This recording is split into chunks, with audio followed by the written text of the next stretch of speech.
So, do you hire a male or female for your new sales position?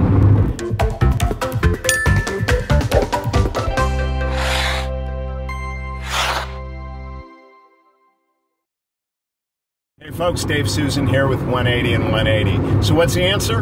It depends. Depends on the individual. But here's the problem. Sales tends to be there tends to be a gender bias toward hiring men.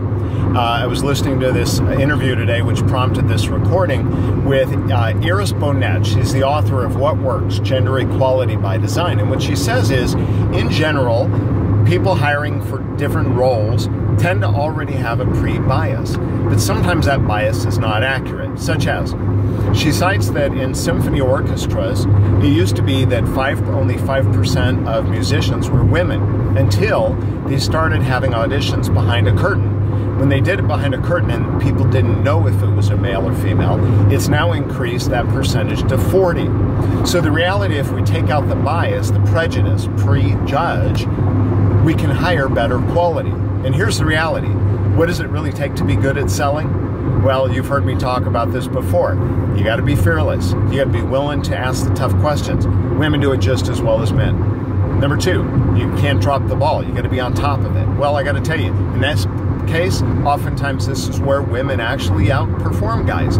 Oftentimes men go into selling because they can't handle a desk job and they would prefer to talk, they would prefer the freedom. But the reality is they don't have the skill, and I don't mean just them, but oftentimes the ones that are not successful do not have the organizational skills to not drop the ball.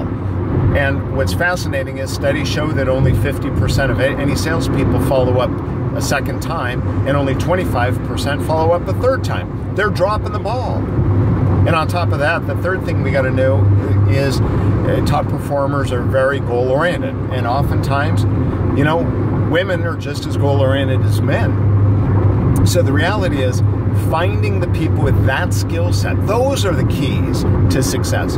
Whereas sometimes what we believe is the key is aggressive, tenacious, all these words, but the reality is the best reps I've known are the ones that don't drop the ball. They're organized and they are consistently willing to ask the tough questions, but they're also able to open the door better than men oftentimes. So try to eliminate that prejudice as much as possible.